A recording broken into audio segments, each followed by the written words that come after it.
What's going on, everybody? Welcome back to the show, the podcast, episode 1 and something.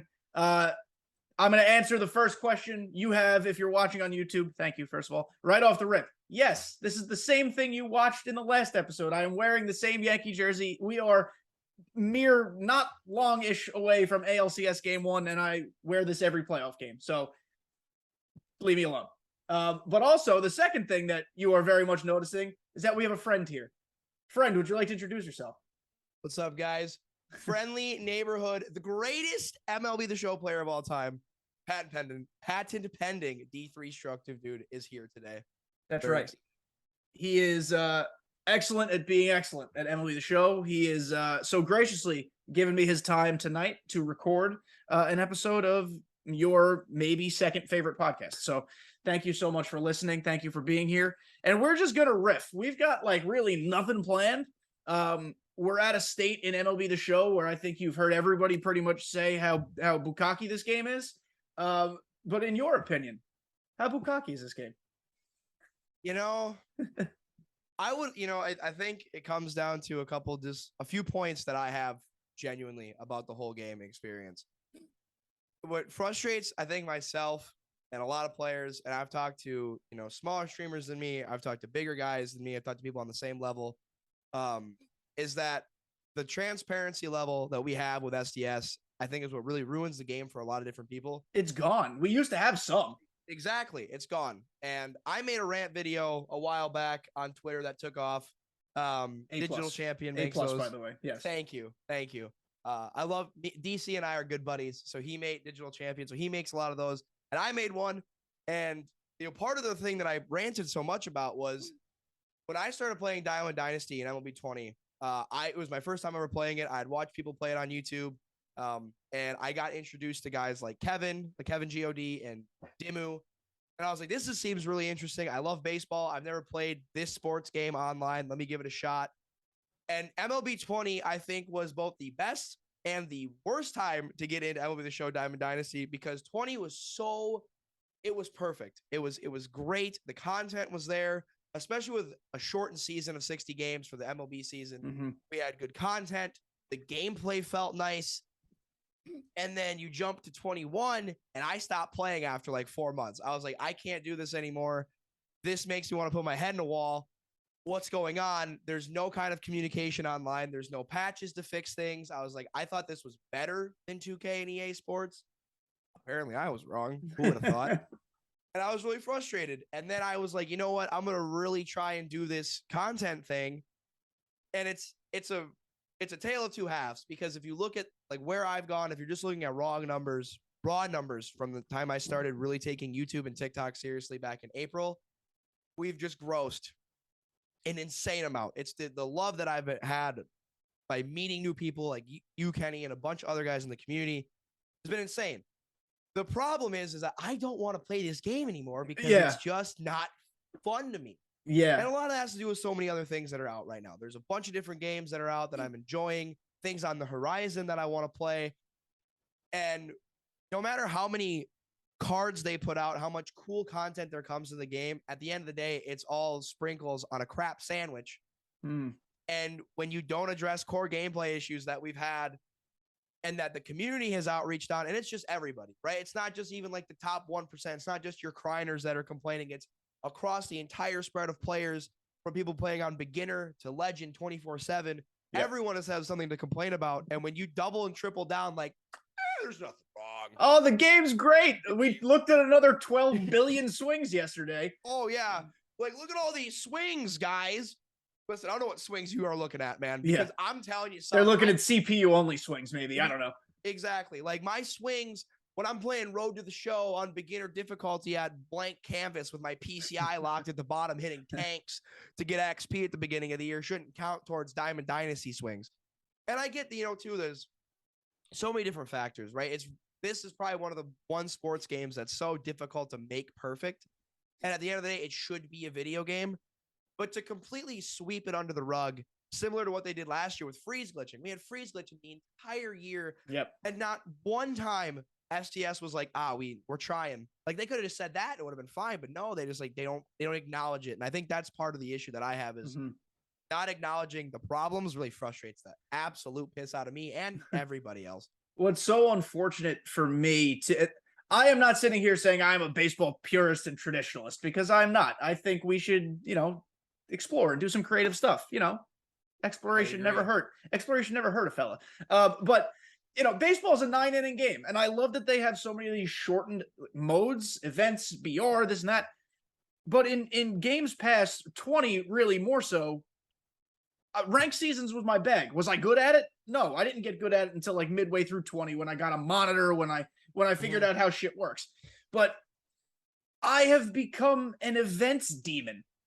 And like, events has its place. Shout out to me. I'm number 17 in the world in the postseason event currently going on. Thank you. 53-7. Thank you.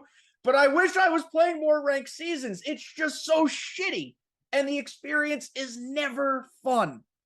Events, even if it's not fun, it lasts 15 minutes. You just queue into another game and hope it's better. I'm not advocating for events to be quote unquote the mode, but something's got to change, because sometimes I want to play with my God Squad in a 9-inning game and actually feel what that's like. And it's almost impossible. Exactly.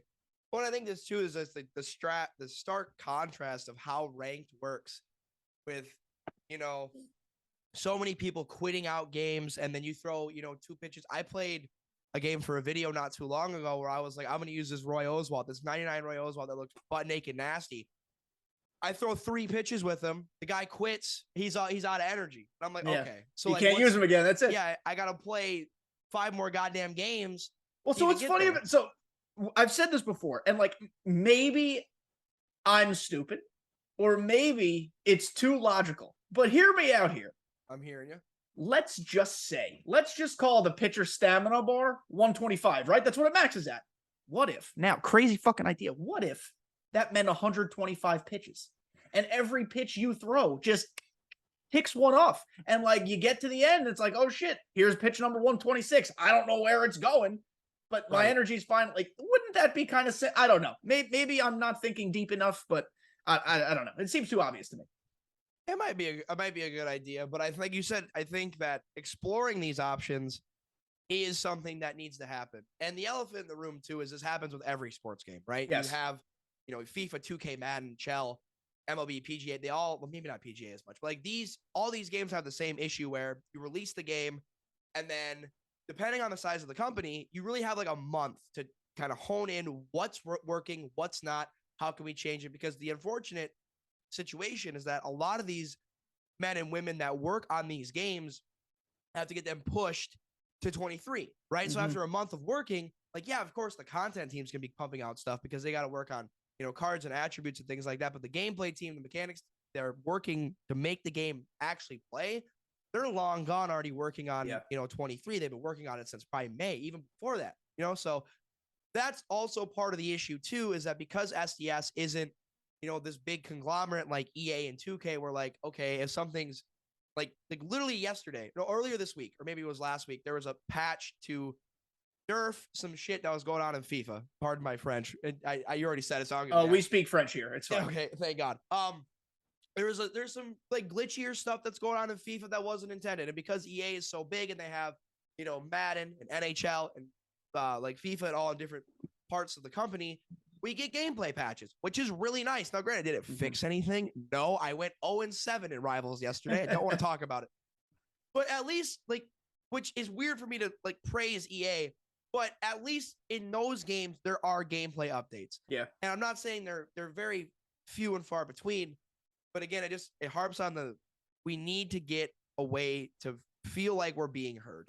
Mm-hmm. And when you have SDS partners, even like all these guys get coach dolls every year, these guys and gals, you know what I mean? And we don't hear anything coming out of why the game plays the way they do. And you'd think that when you're essentially paying for these people to play your game, you would give a damn what they say. And you're just like, nah, dude, it's working. I mean, it's got to be working, because we would never make a mistake. And I've said this before on this podcast. Usually when I'm working from home, I pull up like Ochev's stream in the morning, because he streams pretty early. With him or Cinny, we just vibe. We just chill. I usually lurk. Just nice to have something in the background. Chev, who does this for a living, Like MLB The Show is effectively his living. Yeah, he branches out and does some other stuff, but basically it's his livelihood. He thinks this game would be better on a 2-year cycle, and he's probably not wrong. Like, he's a very smart guy. So when you have someone who's making their ends meet based off this video game, for him even to say we should skip a year and just have like a DLC or something like that, I mean, that tells you all you need to know. Like, we need more time, or we need to get our ducks in a row and fix whatever the hell's going on. I agree. And hopefully 23 is great. I have hope every year. I'm an idiot. So I'm hoping 23 will be great. I mean, same. I bought this game 3 times. Once for myself, two of them for giveaways. I understand too. Yeah. And it sucks because, like, I think that this community is full of really genuine good people, a lot of really cool people, that are not only just making content, but are playing the game. And we always have the same passion for baseball. And I think that the main point that we're trying to drive home here is, like, this game could be huge. Yes.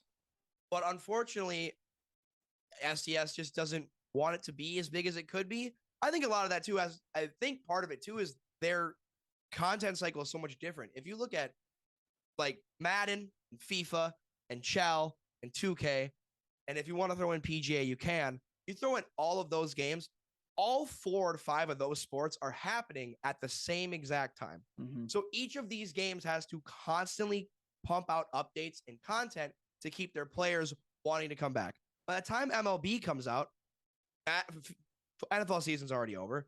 The NBA season has like 2 months left max.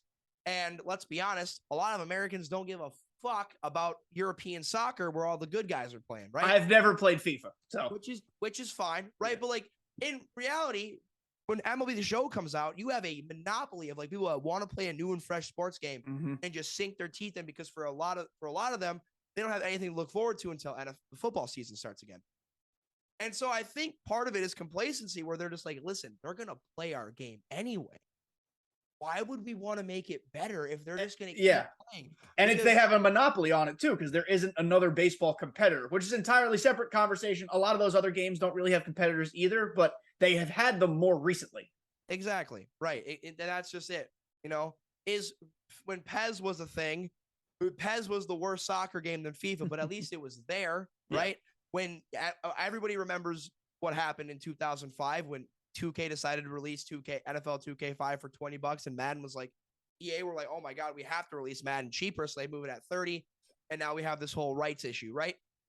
But like you just said, there's no competition. I mean, we got that really awful Little League Baseball World Series game that I think everyone was really excited for, and it was just poo. Yeah, I mean, you could play tap baseball if that's your bag. When you're on the go, just tap-a-roo, baby, and you're hitting home runs. But there's nothing else to play unless you want to play emulators, which is fine, but you're not getting the newest and latest experience. So overall, we really want SDS to just do a little bit better. Will they? Be honest, probably not. We've been negative Nancy's to off the rip here. We will become positive Peters. But real quick, I think SDS has done a great job lately. One, with content. Like, we can all agree the content 100%. Has been chef's kiss spot on. But with hires they've made, Ashley has been great already for content. We can tell. I don't know what she's had her hands on, but it's very evident that her hands have been in this game somewhere, because there have been very positive developments with content. And they just hired Seabrev as a community manager.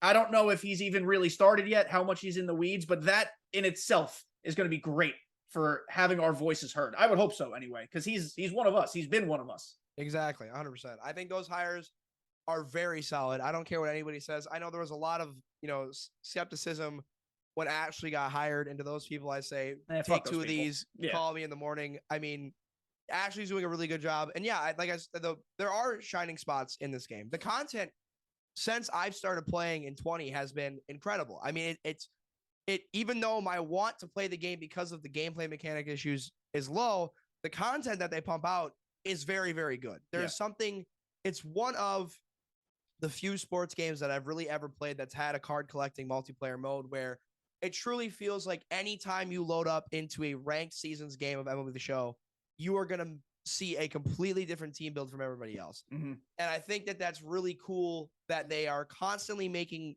cards in this game usable to a degree where you can have any kind of players out there It doesn't matter if you're spending a gazillion dollars on packs. If you're no one spent like a lot of us are, myself included, you can go in there with a team, play the game, have fun, be competitive without having to spend any money and have a wide array of cards to use. I think that's really, really cool. And I don't want them to lose sight of that by ever sacrificing that. The content is, like you said, it's chef's kiss. It's perfect. Keep going. Do not stop. Yeah. Or I will cry. And you don't want to see me cry. I'm an ugly crier. No crying. No. What I love, and I've said this in the past couple episodes, is like content specifically this year has been so out of this world that when I say attributes don't matter anymore, I mean it as if like at some point your favorite player will probably get a card that's juiced beyond belief. So just play the cards you swing best with. Don't look at the attributes. If it's got a 99 that comes out from now until the end of time, it's a good card. If you like it, just put it in. Don't worry about who else is using it or, what his fucking discipline at the plate is. Who cares? Just put it in your lineup. Oh, I 100% agree. I've made this point in a lot of my recent program breakdown videos. Like they released a damn Ozzie Smith with 100 power against lefties. Blew me away. You've never known Ozzie Smith to hit taters. Never in your life. Never. But just like you said, they've released so many cards that are just good that at this point in the game, you find a guy that you like, you use his swing, and you just rock with it. If you're good with a guy's swing, hell yeah. If you're not, move on to the next player. There's just such a wide array of swappable, unswappable. And I saw some people too like get really frustrated when like they released Jimmy Rollins and then they released Bo Bichette and then they released that Lindor and they're like, oh, only all of them can play shortstop. They can only play shortstop. It's like, yeah, but when are you ever going to need all three of them on the field at the same time? Play whatever. You play them out of position. Who cares? Have fun with the game. All right. Because the opposite is, where is Lindor? Where is Bo Bichette? Where is it? It's too much or not enough. There's no, this is great. And I think this is great. So. And I agree with you. I think this is really great. And you're going to have that regardless within a community. You're going to have people that are like, oh, they're not releasing, where's my Cy Young R.A. Dickey knuckleballer? I haven't gotten here. Where's Bartolo Colon? Or you got the classic people like, where's Barry Bonds? Or the same son of a bitch on every tweet. The Red Sox guy was like, give me Pedroia and Marcelo Meyer, what the hell his name is. No one wants to use Dustin Pedroia. Nobody. Sorry. Nobody. Where are you going to put Dustin Pedroia at? Nobody wants to swing his needle dick bat. Nobody wants it. And I mean, listen, I'm not in the whole, I'm not a Red Sox hater, but like, dude, you got to at the end of the day, until they make a change for the gameplay where contact means a lot more, I'm using dudes that can hit bombs. All right. Chicks dig the long ball. I too dig the long ball. Mm-hmm. Dustin Pedroia is going to have 50 power max. Where's it going? And to show you that power is the meta, Ozzie Smith was given exactly whatever power it was. Clearly, he was unusable unless he had it. So exactly, yeah. So I want to talk now generally just about you and your content because obviously MLB The Show is part of it, but you do so many other things. Madden, you mentioned all those other games you play. When you approach content, which is an incredibly broad and vague question, so take it wherever you'd like. How do you go about it? Like, what are you trying to put together? What kind of got you into doing it? Kind of give me the gist, so to speak. Oh, for sure. I started streaming 4 years ago at this point. And when I first started, I was like, I think one of my biggest, oh, excuse me, don't have soda and talking to a microphone for a while. Got the burpees. It's okay. I should learn this. One of my biggest inspiration was just to entertain people. When I was growing up on Twitch, like 4 years ago, like during my junior year of college, I was really big into I was watching a lot of Tim the Tap Mix. He was really big into Overwatch, and I was big into Overwatch. I was watching a lot of Dr. Disrespect. I was there for the Ninja Fortnite boom. I was there for all of it. And I was like watching these guys. And what drew me to a lot of these people was their ability not only to like be semi-decent in video games, but be able to entertain. And that's where I wanted to go. Mm-hmm. So when I first started streaming, I was like every other guy in 2017, 2018, I was like playing Fortnite. And then I made a little bit of waves, but nothing too big. And that's because I was just jumping from game to game. I had really formulaic content, hey guys, how's it going on? I don't know if you know who Crawdaddy Plays is. Yeah. That guy, he's a legend. Sometimes he really gets under my skin, I tell you what, but his idea of like every other streamer, it really is something that people need to break away from, because when you make formulaic content that everybody else is making, no one's really going to pay attention to you. So when I was making Fortnite content, I was enjoying it, but I really wasn't seeing like the dividends. And I enjoy entertaining a mass amount of people. And I was like, how do I get to there? Then I made a transition over to Destiny 2. And I was like, this is getting better, but I'm not quite where I want to be. Then I started playing MLB The Show, and I was like, holy cow, like this could be something. Because when I was playing shooters, my issue is that I would focus way too much on the game and not enough on the entertainment factor. Yeah. And so if I'm playing something that requires less focus because I suck at baseball, I can be more engaging with chat, riff off of them, talk stories to myself, whatever. And so when I started playing MLB The Show on Twitch, I was having a lot more success with that. I made the big transition. I bought the capture card. I was like, you know what? I'm going to do this. Played it out through 20, met a lot of really cool people. When 21 came out, I met, that's when I started getting connections. Like, I became friends with Scan. I became friends with Day. A bunch of other people through there. I had Dimmu raid me at one point. I had Dimmu raid me again earlier this year, as well as Scan and Dude Food and guys like that. And I was just making my way through the community, meeting new people. Obviously, you and I became friends. So I've really taken this whole, man, I really like baseball thing, and I've put it in this box of I want to take the way I play MLB The Show and how I can entertain in that game and move it to other projects too. Yeah. And that's when I became friends with my editor, Agent James Bonfire, my buddy Jim. He's incredibly talented at what he does. Shout out. He definitely forgot the text on today's thumbnail for the YouTube video, so I'm going to give him some shit about that. Fired. Absolutely. You're fired. Humberflube. But he was like, I was wanting to work with an editor to really take TikTok and YouTube seriously. I work from home full time as a software dev, but I am just not good at editing. And I know it takes a lot of time and effort to become really good at that kind of stuff. And because my focus is so much more on the entertainment aspect, I was like, I would rather just pay somebody to do it for me. And who can help make it even more entertaining. Exactly. I can do the type of editing where it's cut, clip, put together. Cut, clip, put together. I need to put a little texty text. I can put a little texty text. Exactly. I cannot do any of the cool zoomy in and outs and the cool effect. It's right. Lost on me. And even if I tried to figure it out, I wouldn't know where the shit came from to put it. I do base level myself. That's why one of my earliest plugs on this podcast was, hey, we don't edit this. I do a start point and an end point, and whatever happens in the middle happens in the middle. That's it. That's it. There you go. Yeah. Exactly. I was like, I'm taking him, and he's going to take him under my wing, and we went serious with it. And I've seen, for numbers, I think I started with roughly 100 subscribers when MLB The Show 22 came out. I'm up to 450 now. I had a TikTok account with 10 followers on it. Just for gaming, and we're 300 away from 10,000, which by no means is it the craziest blow up of all time? Absolutely not. But for a guy playing baseball in a community where there's creators out there that have bigger reaches, obviously, and with your Kevins and your Dimmus and your Coogses and your Kyles and all these other guys and gals that play this game and make content on it, it's relatively I'm obviously a small fish in a really big pond right now, but I've really enjoyed where I've gotten to, the people I've met along the way. I've had this insane amount of outreach from this community that I've made, and I've met so many cool people playing this game, and I just continue to think to myself, as long as I'm entertaining and making people happy and enjoying the content, that's where I want to go. I'm by no means a good player. I want that on the record. I'm not very good at the game anymore. I don't really play it as often as I used to, just because, things we've talked about prior. Yeah. But when it comes to making videos, I am just so dialed in on what's going to get people to want to watch this and be entertained by it. I've had a lot of success with my No Money Spent series. I've had a lot of success with my Cubs theme team stuff. I'm a huge Cubs fan. They're disappointing every year. I know, but it's fine. I love them to death. But a lot of success with that. And I've also started just doing random challenge videos. I've done Wheel of Fitness before. I've done a video coming out tomorrow where every player's out of position. And it's we're increasing how much creativity we're getting with these videos. I have so many ideas on the back burner for when content really starts to die down. Every kill I get in Fortnite is going to be a diamond I add on my team. Every time cool. I eliminate somebody in a WWE battle Royal Rumble, I'll be able to add another diamond to my team and things like that.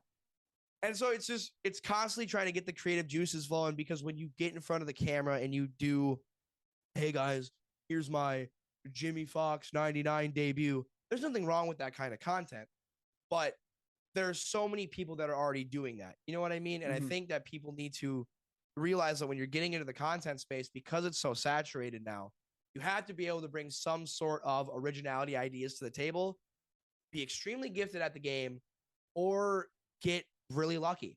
You have to get Yeah. really, really lucky. And that's why I think YouTube is so important rather than just streaming on Twitch, which I think more people need to do and not enough are doing right now. That's my take. I agree wholeheartedly with like doing your best or anybody's best to be different. MLB The Show content, generally speaking, is very linear. Card comes out, let's debut the card. And it's not a knock on anybody who debuts cards. Like that, for some people, that is, like I said, their livelihood. Go do it.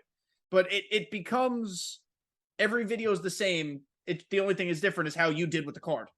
Mm-hmm. Everybody's opinions of most cards will be pretty similar. Like when Retro Finest Babe Ruth came out, or Sig Babe Ruth, whatever the fuck he is. It doesn't take a genius to look at it and go, holy hell, this card's disgusting. Right. So at that point, you have to really get creative and different. So I struggle with this. I want to be good. I care, which is idiotic to even say out loud. I care about my ranked record. And I shouldn't. I know it's fucking worthless. I understand. So I've played, at this point, about 150 ranked games. I've set in my head, when we get to 200, that's when I don't care about the record anymore. I'm just going to be as good as possible through 200 games. And after that, I'm punting everything. And last year, I did something for the first time right around December or so. I started what I called Theme Team Thursday, where every Thursday on YouTube was a new theme team. But not your run-of-the-mill, like, here's the Cubs, here's the Angels.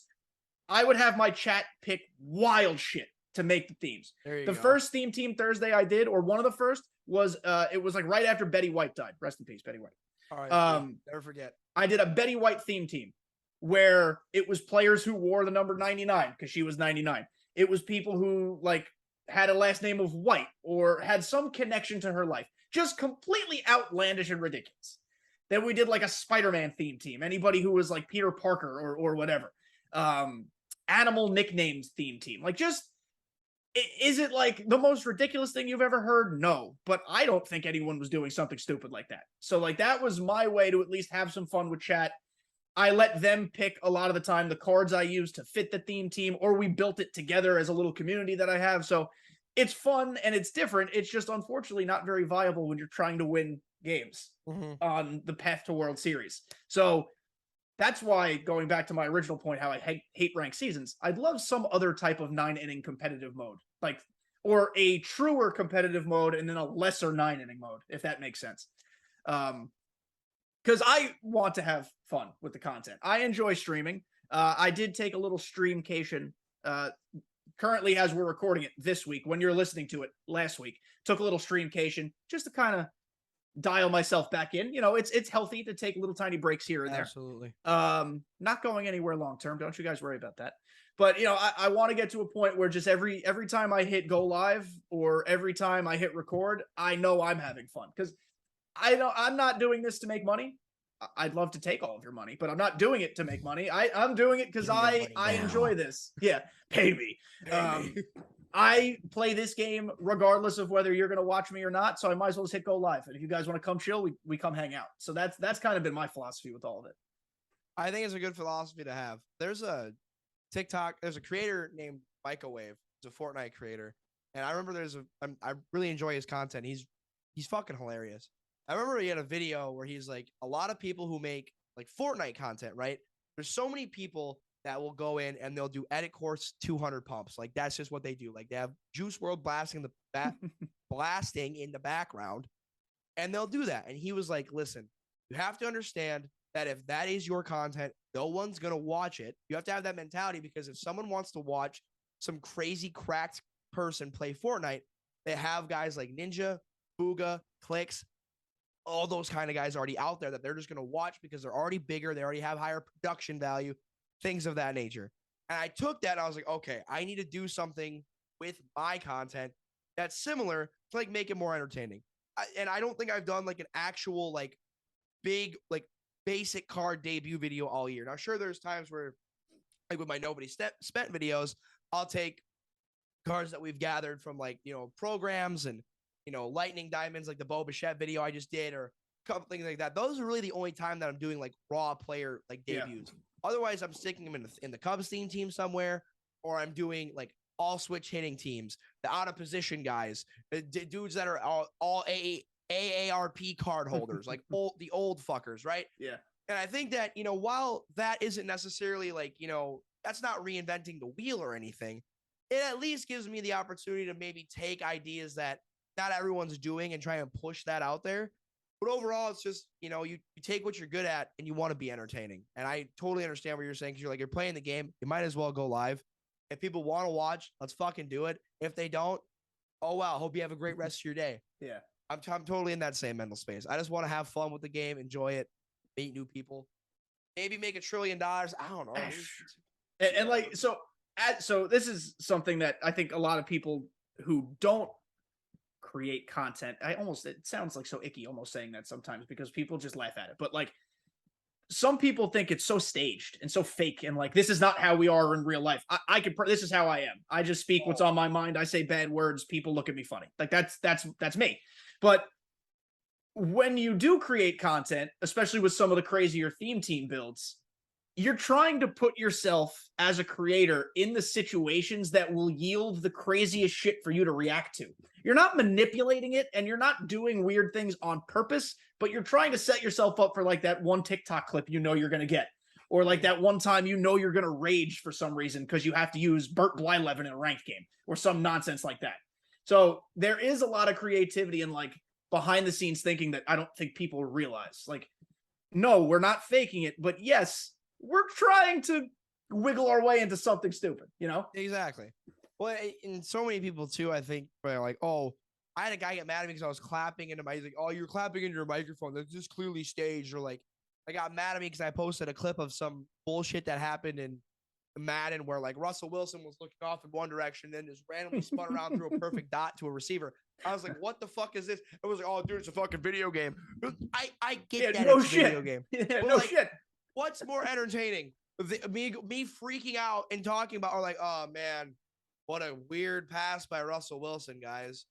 Oh man, that was so, like, I don't think people truly understand, and people, like you said, they'll call it cringy or whatever the fuck. I don't think people understand truly just how much of a level you have to be at to make people entertained. Like I said, this content creation space is, for even just MLB The Show, how small MLB The Show really is. There are so many people trying to make it and be great at it. So many. And there's so many really talented individuals. You have to separate yourself from the people that will just sit there. And I'm sorry if this hurts your feelings in any way, shape, or form, listeners. Please don't be mad at me. I'm just trying to make you better.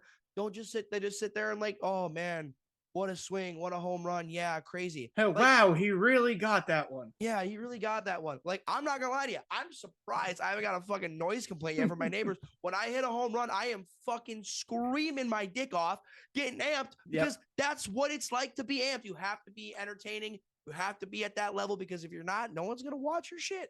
I hit a walk-off home run to go flawless a couple weeks ago. Humble brag. Thank you. And here we go. And it was like 11:30 at night, which for me, I'm old. I'm going to be 30 in a month. That was late. But I went fucking nuts. I was jumping. It was live on stream. It was great. I was clapping. It was, if people could have been concerned. People could have been concerned. People could have been. The next day I went outside to, I don't know if I was going to work or going to the store, and my neighbor happened to walk out at the same time and like gave me a look. Like, I heard you. I'm like, hey. You're like, I was just, have you ever gone flawless before, lady? I don't think so. Have you ever gone flawless 12-0 MLB The Show? I don't think you have. Yeah, exactly. That's another GOAT collection piece, man. But like, reactions are partly why people tune in.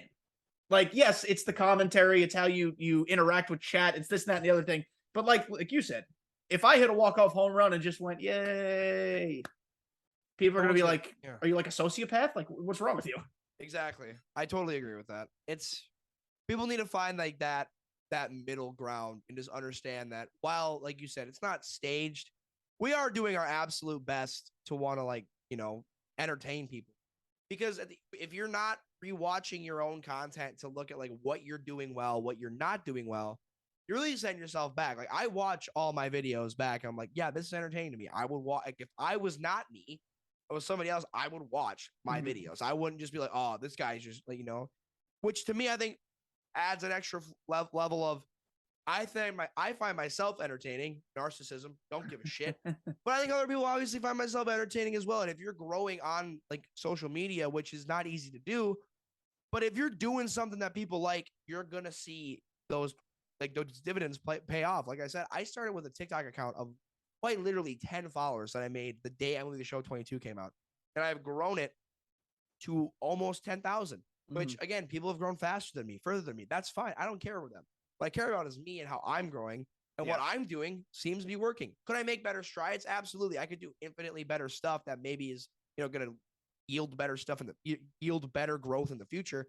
But it's a learning process. And if you're not willing to like step out of your comfort zone to like be a little bit more wacky, kooky, creative, you're probably not going to get very far. Yeah. And it's like the way, I'm not like always on the hunt for new creators to follow. Like if they happen to come into my sphere, totally down. I'm open, give you a shot, watch Twitch, watch YouTube, whatever. I think Twitter is this is going to be a very wild thing to say in the year of our Lord 2022. I think Twitter is an incredibly valuable tool for assessing how genuine somebody is. Because you can hop into a Twitch stream. You could think that person who's live is acting. You can go watch a YouTube video. Acting. Doesn't mean it's good or bad, but like they think you're putting on a show. I'm going to gas you up real hard. We're going to have a moment right now. We're going to have a moment. I could tell that based on Twitter, you are a very genuine individual. And the person you go live as is the person you are. Like people who I can tell are like that are like, those are the people I want to like have a podcast episode with, who I want to hop into stream, who I want to subscribe on YouTube. If you just like do the work or immerse yourself in the community a little bit, you can tell the bad apples from the tasty ones. Exactly. One, thank you. Of course. Thank you. Hugs and kisses. I'm same way with you as well. I think Twitter is really underrated. I think it's weird to say, like you said, it's weird to say Twitter's underrated. But when you think about it, like when it comes to like up and coming content creators, one of the things I think truly goes on like not noticed enough is networking. When you are new to a space, you have to, I'm not going to say kiss ass, but you have to make it apparent to like, not even make it apparent. You should want to meet new people in the community. Yes. And like, don't link your video under every MLB The Show tweet. Separate thing here. But like, you got to put yourself out there a little bit. Please don't do that. That is so please no. I hate that shit. But you have to like, you should want to make friends in the community, right? Like if your goal is to like be a full-time content creator for any video game, you should want to meet new people, no matter what size they are, no matter who they are. Obviously, like, morality stuff aside, you don't be friends with fucking dicks, but you should want to meet new people. And I think that some people like truly think like, oh, okay, here's what I'm gonna do. I'm gonna make a Twitter and I'm just gonna tweet out when my stream is live, and then that's it. And then I'm just gonna walk away. No, you have to be able to like be a human being, right? Like I literally had a tweet the other day where I said, I'm pretty sure the tweet said, I'm looking for it. I would rather watch a live cam of my turds hitting the bottom of a toilet bowl than another Thursday night football game. I also recently tweeted, banana bread could eat my entire pussy from the back. I do not care. Those tweets are fucking stupid. Yeah, but that's who you are. That's who and I I'm am. not saying you're stupid. I'm saying that's your personality. You know what I'm saying? Sure. Yeah. But I also think like, so many people just like, they don't like just expect things like handed to them. Like when I was like, the only reason like Dimmu rated me, like one of my mods, the baby clown, good buddy of mine, Josh. The only reason he met me is because Dimmu rated me. The only reason Dimmu rated me that day is because I had literally been in his chat. I'm like a 2+ year subscriber. Tyler's a fucking legend. I love talking to him when I get the chance to in Discord. Because I've played games with him, I think, one time before. I've talked to him in his chat regularly. Like he literally was like, I know this guy. He's in chat all the time. Let's go rate him.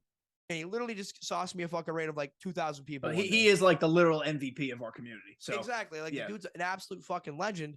But had I not like founded those relationships, I wouldn't have gotten that raid by Dimmu, right? I would not have been able to like join a couple of tournaments that Scans hosted, which means I wouldn't have been like made friends with like not only just Scan, but also like guys like Dude Food, who I'm friends with now. I'm friends with like CC, a couple other people in that community. And then I wouldn't have like made my transition to meet people like you, like DC, like the Holy Grail, excuse me, or like Swanee. And so like the value of being friends with people is so important, and like wanting to like dig your roots into a community and like meet new people. there have been so many times where I've had like smaller streamers than even me, which was a lot to say because like I may have like 1,000 followers on Twitch, but I've been streaming for like 4 years and I've changed genres like 17 fucking times. That's okay. So I don't know how real those numbers are because they're not. But like you meet new people and you talk to them, you throw around ideas. I literally am in a Discord right now with a couple guys that are sitting around like the 1K YouTube mark and some that are sitting around like the 2 YouTube mark. And we all like throw around ideas and mix and mash content. We're like, oh my God, this is a great plan. We should do this because we're all friends. We always want to make content better. I think that is so underrated. So if you're making content, you need to get on Twitter and you need to make friends. And if you don't, you're a fraud. And if you're consuming content, don't be a piece of shit. There it is. Very simple. Just don't be a piece of shit. Just be nice. Constructive criticism. Don't be like, I hate you. Your beard's ugly. It's like, I know, I'm working on it. It's new. It's a new thing. I'm trying my best. I'm trying. I give you some tips. I might need them. But yeah, so guys, the whole point of what we're getting at here is like, we're all just trying to have fun in this same ecosystem. So like, let's just all lift each other up, even the heavy people. Sometimes it might take a couple of extra people to help prop them up, but like, let's all lift each other up. And by heavy, we don't mean weight. We mean like dicks. We don't mean weight. We're not shaming anybody here. Zero shame. Emotionally heavy. Emotionally heavy, right? Some people just need an extra little bit of love. We're all, BetterHelp, not a sponsor, but sometimes we all got weight. All right. So guys, this is going to be the rare under an hour guest episode, but that's okay. Our friend here has to go pick up his great-grandmother from the nursery or something like that. So he's got to get out of here. Before he goes, very important thing I have to say, go add to all his follower and subscriber counts. Go do it immediately. And where can they find you so they can do this? You can find me on Twitter, TikTok, Instagram. I don't use Instagram that much, but if you really want to, Twitch, and of course YouTube at D3Structive Dude. It's like destructive, but instead of an E, there's a 3. I know. We're breaking the minds of America right now. And boom. And trust me when I say this, his DMs wide open. Oh, listen. If you want to slide in, gaping. All right. I'm literally like you come at me with a little bit of cocoa butter and a good time. Things are gonna get a little wild, I'm not gonna lie to you. Man. Make sure you have Kleenex on hand first, though. Absolutely. Boys and girls, this has been a blast. This has been a lot of fun. Go follow him everywhere. Next time you hear from my face, we might be doing a preview, a prediction of what's to come in November Finest, because on the calendar that was there. Just plopping it in there. Usually it's pretty fucking straightforward on how to predict a lot of these cards, but hey, it's content, so we're going to do it. But that is it. Again, I appreciate you guys for listening. Thank you so much for coming on. This was a ton of fun. Maybe we'll do it again sometime, and we'll connect. Oh, I'm totally down to connect. Connect. Oh. All right, everybody. Have a great week. I'll talk to you next time. Bye.